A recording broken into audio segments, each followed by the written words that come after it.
Hey guys, welcome back to part 2 of the wheelbase video, and as I discussed, it's going to be a sort of an interactive video where we talked about wheelbase on part 1, and I asked you guys to reply what your experiences are with the whole wheelbase thing, and you guys replied, and yeah, some really interesting stuff over there. Really nice that you guys replied. The video got a lot of replies.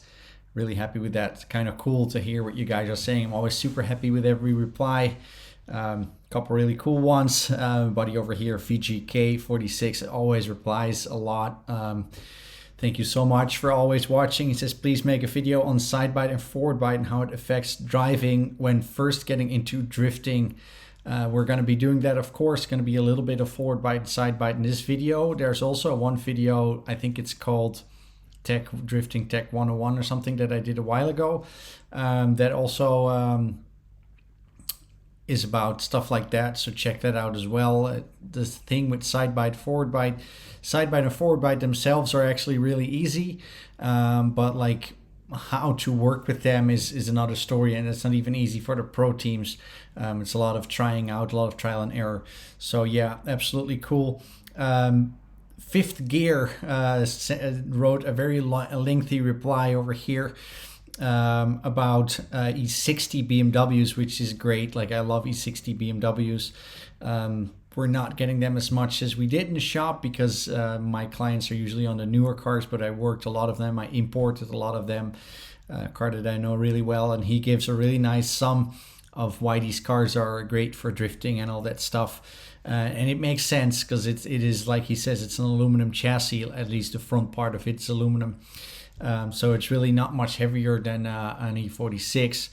And yeah, I don't really love all the engines. I actually always say there's only one good engine in the E60s, and that's the early ones when they still had the M54 engines. I really don't like the N engines. We always say at my shop N means no, so I'm not a big fan of the BMW N engines.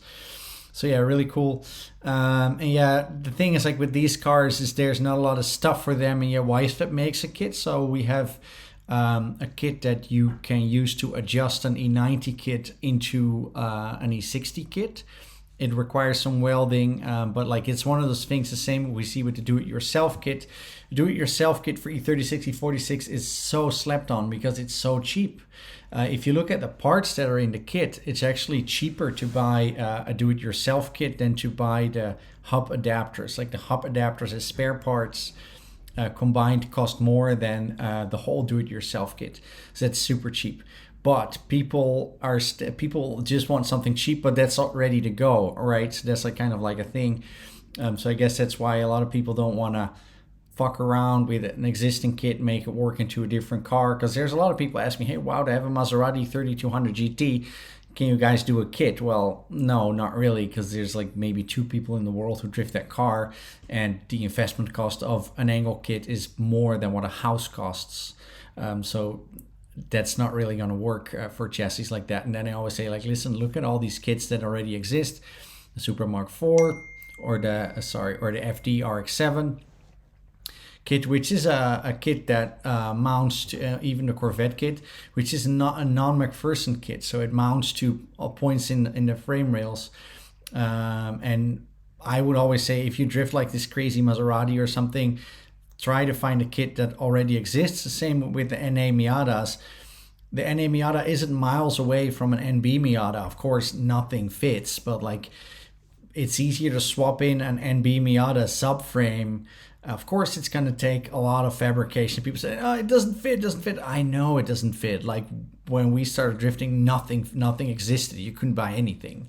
So this is how it works, right? So all these cars that people want to drift that are not very common, of course, if you have enough willpower, you can make anything fit. You can fit an FD RX7 kit to an E60 if you have enough time and money on it.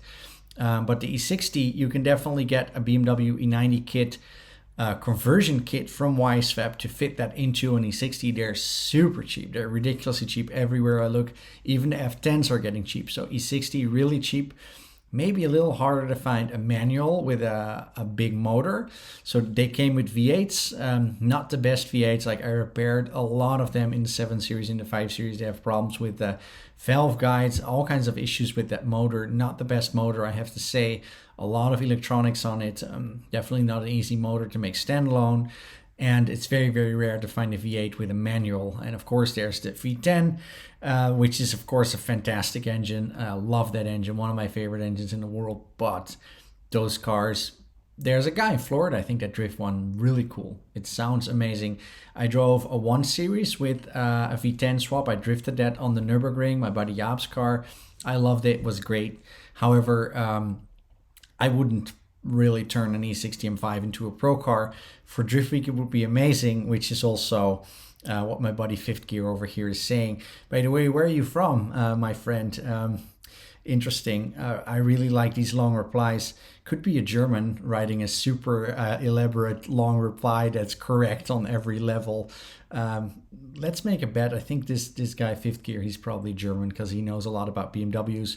Writes a really long correct reply with all kinds of bullets. Really cool. I love reading these replies. Thank you so much.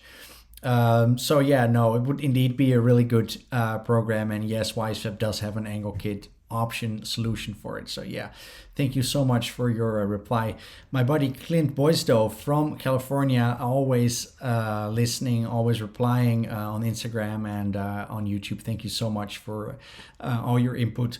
And he says, Miata was my first rear-wheel drive car I owned. I learned the drift fundamentals on. No wonder everything feels long. That's of course the whole thing. The Miata, shortest wheelbase that there is. If you drive anything else after that, it's going to feel long. And of course, Dimitri Brutsky started drifting with the Z4, which was also, I think, an old Michael Essa car. And I think Chelsea told him, if you learn to drift with such a small wheelbase, everything will be easier after that. And now he's a 2-time FD Pro Spec champion in the E46. So yeah, definitely Miata, good learner car, great learner car. It's obviously also a little bit narrower than the other cars. And that's where another reply that I saw was a really good reply. I think it was actually the first reply. A man called QWERTY.123, never heard that name before. He said, it's only 50% of the required information. The track is also very important. And by track, he means the track width of the car. And that's obviously very, very, very important because it's not so much about the wheelbase as such. It's about the wheelbase ratio to how wide the car is. Super interesting, super good point. Obviously, on these videos, I try not to complicate things so I can get everything in there. So when we're talking about shocks, I can also talk about how your handbrake action will also translate to the shocks and all that stuff. But then the shock video would be 5.5 hours long and you guys would not like seeing it because it would be just so elaborate and way too many specifics in it, way too detailed. So yeah, obviously it's super important how wide the car is. It's not just a wheelbase. Really good point over there, Mr. or Mrs. QWERTY 123. And then there's a lot of guys. RX-8, 106.4 inches RX-8. Also, of course, a car that we didn't mention in the first video, Mrs. Stardom Lower Score Fab. Thank you for your reply. And yeah, RX-8, cool car. A bunch of guys that I know drift them. Yeah, Balls Master gives us a reply. I've been drifting an IS 300, 105.1 inches for 5 years, and I feel it's not too long, not too short. Well, 105 inches puts it right in the BMW realm with the E46. And the funny thing with the Lexus IS or Altezza is that they mirrored it very much off of an E46 when it was made. Not so much the suspension, but if you look at that car, short overhang, it has its rear-wheel drive. It's like inline 6, inline 4. Like Lexus, Toyota really looked at the E46. It was an extremely E36, E46, extremely successful car at the time. So I always say that the IS 300, IS 200, as we also had in Europe, Altezza, is kind of like the Toyota copy of the E46, and a couple things on it, it's actually better than on the E46. So yeah, Boss Master. I know Papadakis has gone out and said 103 is the perfect wheelbase, and I trust what he says, but why is a question. My next car is going to be a 135i chassis with 104.7. Yeah, well, Papadakis, obviously legendary car builder, very, very successful, probably one of the best drift car builders in the world, or maybe not just the building, the whole program that they have is amazing. Steph Papadakis saying 103 is ideal, so that's really, really interesting. It's kind of like if you look at the two cars that they have in the stable right now, which is the Ryan Turk car and the Supra Mark V from Asbo, that's wild different. I think that's over 5 inches of difference in wheelbase, maybe even 6. And none of them are 103. So one is 98, and I think the other one is like 106 or 107 even. I think the Corolla by Turk's Corolla is very, very much akin to a BMW E90 actually. So people say, oh, it's such a small car, twitchy wheelbase. It's not. It's like basically an E90 hatchback. So basically, not a short wheelbase car at all. And if you see it staged next to an S13, it's a pretty big car. Mr. I Like Eat Poo, great name, guys. Thank you guys so much for thinking of all these fantastic names. My FD has way more power than my RX-8, but I feel like the RX-8 is way more predictable and smoother all around. Makes sense because that RX-8 is 106 versus the FD being one of the shortest wheelbase cars out there, way under 100 inches for the FD. So yeah, that's going to be more predictable and more smooth. Let's see, who else do we have over here? Mr. MR_JZ_12 replies, I just did a quick search and the JZX81 Cressida is 104, same as a 350Z. Wow, that's the whole thing. Obviously, that's a little bit of an older car. I love the Cressidas. We have the guy that I call Cressida Mike. Now I always smile when I think of the guy. He's amazing. Mike, if you're watching, I know he doesn't do much social media. I think you're a great guy. And he did a bunch of Drift Weeks with the Cressida. Super cool. And that's 104, but that's an older car. So you would look at the older like luxury cars, they'll have obviously a shorter wheelbase than the newer luxury cars. And so that's like a Cressida, same wheelbase as 350Z, super interesting over there. Levon White, definitely need more info about the wheelbase. Well, that's why we're making at least 2 videos about this.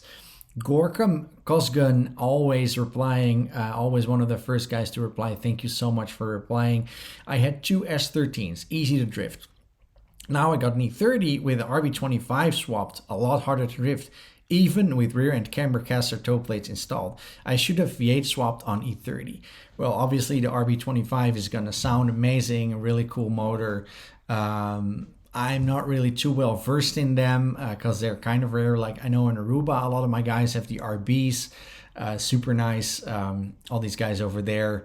Bremo, my friend who is like the RB wizard over there in Aruba. In Aruba, a lot of people have Nissans, but they don't Toyota swap them. They keep the SRs, they keep the RBs. It's actually really, really rare to see a Toyota swapped car, 2J swapped car over there. So yeah, that's what I know about the RBs. Basically, don't have a lot of them in my country. One client that has 2 of them.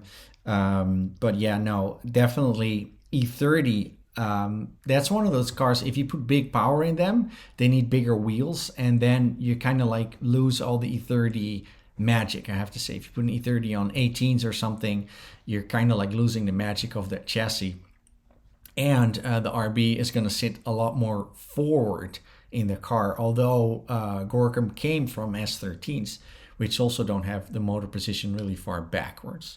So that's kind of like a thing. It would be the V8 swaps on the E30s make a lot of sense because the V8 is essentially the length of a 4-cylinder. So a car that has the motor pretty far forward like an E30, it makes sense to V8 swap them. But of course the RB is going to be a lot cooler, a lot more drifty.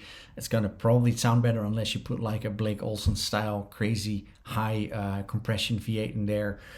E30, obviously not a really short wheelbase on a 101, like that's longer than an S13, so definitely think an E30, but keep them on 17s. Like an E30 on 17s is a really cool car. Luke Greco gives us a reply. What's your opinion on the FC RX7? I know they are trailing arm rear, and some people say they should be like an E30 E46 because of that, but no one really runs them at all for any pro stuff anymore. So the thing is, they're not really full trailing arm. So a full trailing arm would mean that the pivot point of your, so if this is your tire looking from above, then the pivot point of the suspension is right in front of that tire. So the tire basically swings up and down like this when you're moving the suspension through its motion. So that's a full trailing arm. So this is like the bushing on the E46 on that big control arm. If you're looking at the tire, this is the tire seen from above on Mazda FC or on an E30. The control arms are basically facing the tire that way, so they're not really in front of it like this. They're a little bit more over there, so the control arms are pointing towards the center of the car, where this is the center of the car. So this is the tire, this is the rear axle, and the control arms are facing that way on that car. So it's kind of like, it's always going to get a little bit of camber gain. There's no way you can get rid of that. Of course you can do the same thing as on the E30s. You can put like different plates on the subframe. Subframe is basically a beam on those cars that goes from left to right, like the E28, like the E34. And you can reposition those plates over there to change like camber gain and to change like toe and stuff like that. However, that's only gonna shift it into a different spot because it's still in the same location. So what's going to happen is that you're lowering the car, and because you're lowering the car, you're going to get a camber gain, because that's how it works with these semi-trailing arm things. However, the lowered car, if you just reset that and you re-weld those tabs or make like some kind of system, some kind of engineer, some kind of contraption, all you're doing is you're basically resetting it to a new ride height level, but it's still a semi-trailing arm. So it's always going to have some camber gain. Even the E36, E46 has camber gain if you lower it far enough. It's actually also has wheelbase gain. If you go over a certain spot with the E36, E46, the wheelbase will become shorter, which obviously makes a lot of sense because the pivot point of the control arm of basically the trailing arm is in front of the tire. So as soon as you get over a certain point where that trailing arm is going to go up, then this whole distance is going to get shorter, which basically means you're shortening the wheelbase. But you need to go really, really low on an E36, E46. So the thing with an FC RX7 and the E30 is that like you're going to have some camber gain with that car if you have a lot of suspension motion, which you kind of need in pro drifting because the cars have pretty soft springs. So you need to have a lot of movement possible in them, otherwise you're going to bottom out shock. And that just works really well with cars that have the same toe and camber all throughout their range. So I guess that's why a lot of people are not using them. Also, it's not the easiest subframe to put quick changes and other kinds of diffs in them. I don't know much about the original diffs of an FC RX7, but I'm pretty sure they will not take an FD or a DMAC motor in stock form, and probably also not the right ratio and all that stuff. So you want to go to a quick change, or you want to go to some other brand of diff on those cars, and that's going to be very hard to fit. It's not the easiest to fit to an E30. It's definitely not going to be the easiest to fit on an RX7. So as cool as FC RX7s are, I guess that's one of the reasons why people are not really using them for pro drifting. My friend from Belgium who moved to America, Maarten Olarts, coming from a GT86, I actually drove with him when he had his GT86. I had my E36. Coming from a GT86 101 inches with its low center of gravity and short booty, now on a JZX 107 inches. I know he went from a GT86 to the JZX. Probably the only person in the world to make that transition. Not very obvious, but like he loves drifting so much, and the Chaser is such a typical drifting car. The Chaser is a lot more smooth to transition, but also slower to transition. That's obviously the thing we're going to be talking about. This is why I wanted you guys to comment, because like it matters a lot to me how you guys experience it. Obviously the wheelbase isn't the only difference. It's hard to say what has the biggest contribution. Weight definitely plays a role. That's the whole thing, obviously. For some reason, the JZX is a curb weight of 1,400 kilograms when I look it up, but I had it on the scales and it was around 1,600 kilos. This is super interesting. That's why we weigh everything and we don't look on the internet at all. I'm going to be doing a video on engine weights. We're weighing all the engines real time in my shop. The whole thing about curb weights of cars and engine weights and all that stuff is there's too many variables. So yeah, I think the JZX curb weight that I could find was like 1470 or 1480, which is the same as like a lighter E46. E46s are all going to be around 1,500 kilos. So yeah, 1600 kilos is more likely, because often these curb weights, they don't have fuel in them, or one manufacturer says it's with 10 liters of fuel, the other says with a full tank. There's all these weird things going on. Is it a car with AC? Is it a car with folding down rear seats? Does it have a sunroof? And all these kinds of things. And there's also, like in Germany and in the Netherlands, there's also a lot of stuff going on with the road tax. So every month we pay tax. The government sends you a bill for owning a car, even if you don't drive it, and that depends a lot on the fuel type and on the weight of the car. So if you have a diesel 5 Series, that's hundreds of euros a month that you're paying in road tax, and that's just about the weight of the car and the type of fuel that's on it. So there could be a thing over there that these manufacturers are giving off these weights. It may have some link with that, I don't know, but like, it's definitely, there's a lot of cars that we weighed that were completely wrong, even different than what it said in the title of the car. So you'd have a title and it would say 3,000 pounds, and we'd weigh the car and it was 3140 or some shit with almost no gas in it. So that's a whole different thing, like what the car weighs in real life. So that's interesting. The biggest issue I have with the JZX is knowing where the ass of the car is. Placing the GT86 next to a wall was a lot easier. Yeah, obviously that makes a lot of sense. The JZX has such a long boot, like we talked about in the video. Like, it's basically a 3 Series with a very long trunk. Yeah, that's very interesting. So Martin Ola's coming from the GT86 going to the Chaser, and he's saying like, whoa, the transitions are a lot easier, but they're also slower. It probably has a lot to do with each other. Nick D997, I hope you have a 997 Porsche, Nick. I love to see a video of E46 versus E90. Have both chassis. Wait a minute. I love to see a video of E46 versus E90. Have both. He has both chassis. I hope he has an E46 and E90 and a 997 Porsche. Wondering, most competitive chassis motor combo, just trying to win some E-Town Gamblers. A man from the East Coast, amazing driving E-Town Gambler. As you guys know, I ended up at the track a lot. My buddy Chris Knapp's track, really cool. Love being at E-Town, missing my East Coast friends a lot. Max and all those guys, really cool people, really cool area of the world. E46, E90. What's the most competitive chassis and motor combo? Well, the motor combo is obviously up to yourself. I always say, if you're not a super professional FD kind of team, the best bang for buck is just put an LS3 in there. Works really well on an E90 and an E46. That's obviously assuming that you're not very much into all the culture of like the JZ or the RB or BMW M50 or whatever. And like, the E-Town Gambler is on the road course, which is a pretty big track. It has a long run up, but you kind of want a lot of power for there. I drove it with my E46, which went great, but like driving it with the Corvette is a lot cooler. You have a lot more power, so it's easier, especially in battles. I know a lot of those guys bring pretty serious cars to the E-Town Gambler. So I would say a really good chassis I would say an E46 with an LS3 is what I would bring to the E-Town Gambler. Like, E90 is not a bad chassis at all, but like, to make it grip as much as an E46, you have to set it up in a way that it's a lot less accessible to drive. So if you have the same grip, same speed in an E46, E90, the E46 is going to be an easier car to drive. However, the E90 is easier to find a nice chassis. It's a nice and beefy car. So yeah, both have pros and cons. I'm a big E46 guy, of course. The Kitty Beer, great video. Really enjoy hearing your opinion and text off. Thank you so much for your reply. I love making these.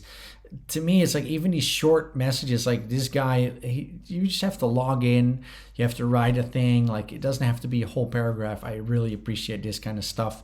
As you guys know, my channel is not really big, so it's not really making any money, to be honest. So it's just a labor of love, and I love interacting with you guys.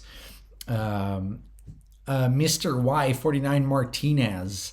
I started drifting in an NA MX-5 and then moved to a stock JZX 100. I noticed the JZX 100 was easier due to the wheelbase, but over the years of playing with the suspension, I was able to shorten the wheelbase about an inch on the JZX 100. This is interesting. By shortening the tension arms in the rear. That's what the tension arms are basically doing also on the S chassis. That improved the rotation since they're known to being lazy and not snappy. Well, of course, it's a bigger wheelbase car, so yeah, that's the whole thing. Again, the JZX 100 has the fuel tank right above the axle between the shock towers, which is great for waist placement, but since it's so high, that's not great for keeping the weight low. I love how you guys think like this. This is what I try to tell people. Every action has a reaction. Everything has a negative side. I'm all about low center of gravity. I really love that. That's why my cars have the tank behind the front axle, or behind the rear, obviously behind the front axle, but right behind the rear axle and not between the shock towers. I really like that, because if I have the feeling that it's really hurting me, that it really should have been closer to the center of the car, I can just run like 4 gallons in it. Which is obviously the same as you can do with the tank above the shock towers, but I just like having them over, having it over there. It has a little more traction over the rear axle coming off the line. Also, another thing I was interesting, when I was corner balancing the car, the front to rear balance was 57.7 to 42.3 with a bolt-in cage and full interior. The JZX 100 actually doesn't have much weight after the axle, since the bodywork has no structure. This is a super important reply. Thank you, Mr. Martinez, or maybe your first name is Martinez. This is the whole thing, right? So it's not just wheelbase. It's also where's the weight placed in the car and what kind of car is it. So all these older cars are going to be a lot more flimsy. If you look at a Corvette frame rail that's like that, and you look at it S13 frame rail that's basically like that. So the Corvette frame rail is basically 4 times as big as an S14 frame rail. So that whole car is much. That's why Corvettes are not light, because the frame rail is huge. It's like a semi truck, right? So no matter what you do in a Corvette, you put Kevlar on it, you can strip everything out of it. The frame is always going to be the frame. And the funny thing is that even the aluminum frame Corvettes are not that's much lighter. So yeah, the JZX, a 57 to like a 58 to 42 weight balance on that car, that's a massive thing. However, is that bad or is it not bad? You can see Ryan Turk now has the motor pretty far forward in that car, and the car is doing really well. I have the feeling that Turk's car is probably the most front biased car there is in FD. They did put the radiator like in a stock form because it's a front wheel drive car. They obviously put the radiator in the back and all that stuff. I'm pretty sure Papadakis can get it on 50-50. But is that the best thing? Do you want it to be 50-50, or do you want it to be slightly more forward or slightly more backward? If you watch the Audi video that we did, put it in the screen over here, Audi actually explains that his S15 was such a big departure from his S14 because they placed everything further back in the car. He even put the reservoirs of the pedals behind the front seat, and the PDMs all behind the front seat. So according to Audi, it's a big thing. It's obviously the great thing about drifting. This is all personal preference, right? So one guy may like this, one guy may like that. Did I just say one gay? One guy may like this, one guy may like that, or girl, obviously. A lot of wonderful women in drifting. So yeah, that's the whole thing. Really good reply over there, and that makes a lot of sense. And the JZX, we do know it is very flimsy. Adam had a little incident with that car on one of the drift weeks, and the whole back end folded. So yeah, no, they're not really beefy cars at all, and like the bodywork is more like an 80s car, obviously. That's pretty cool. Mr. Feelgood Horizon also always replying to my stuff. Main thing I noticed with shorter wheelbase cars, I had to be more proactive with steering and stay on top of it way more, like with the Miata RX7 versus the rear-wheel drive sedans. That obviously makes a lot of sense. Car is going to be a lot more snappy. I think we're going to be doing a third video showing you guys what actually happens with this shorter wheelbase, longer wheelbase, and why it's snappier, because this video is going to be long already. I think 98 I'm sure he means 98 inches, making the same mistake as me. I think 98 inches wheelbase and all above could be all good depending on the weight and where the weight's at. Obviously agree. People do Miatas and FCs all the time, but not competitive at all for top drifting, where as in autocross, those cars are like a cheat code on some solo layouts. I don't know much about autocross, but yeah, those cars, the same as a Corvette C4, Obviously, Miata and FC, they're going to do really well on autocross because it's basically a parking lot with a bunch of cones. It's not the Nürburgring or Laguna Seca. So the cars, it's nice if they rotate really easily and just make the clips. So yeah, it's definitely a thing. The wheelbase thing is obviously going to be a lot more twitchy if you drive a shorter wheelbase. Yeah, it makes sense. So this video turned out to be pretty long. Thank you guys so much for your replies though. Really interesting. Just summarizing. A lot of guys seem to be going to the JZX. It makes sense because it's like one of those hero cars, one of those cars like a lot of guys always dream of and like, wow, man, one day I'll get one. And now the prices are going crazy. So everybody who got one recently, congrats on that. Yeah, so the JZX is definitely one of those cars that has a longer wheelbase. It feels a little bit more lazy to drift. And GT86 and the Miatas are the other end of the spectrum. Really interesting to see that you guys also pick up on the weight distribution. That's always super important. I look at weight distribution in everything, even in engines. Where is the weight going to be in the engine? If you have a pushrod V8, obviously all the weight is compacted in the center of the engine, where the turbo cars with a dual camshaft and a turbocharger sitting on top or a little bit higher than the cam covers even, that's going to give you a lot higher center of gravity. So that's super important to know all that stuff. Really interesting that we're talking about the tank placement as well. Obviously in the BMWs, the gas tank is under the rear seat, which is a really amazing position for that. Yeah, so what I'm going to be doing now is I'm going to make another video, a third video about this subject, and I'm going to go a little bit deeper into why the wheelbase makes such a difference and the forces at play and how all that stuff works. So thank you guys so much for all your replies. I really appreciate it. I can tell this video is, maybe not an eye-opener because a lot of people can just look up these values on the internet, but how they relate to each other, it's obviously interesting to see in a video. So next video, part 3, is going to be all about what's actually happening with this wheelbase and why are cars different when they have a different wheelbase. And we're also going to be putting some info in there for forward bite and side bite. So stay tuned for that video. Thank you guys so much. I hope you guys have an amazing day.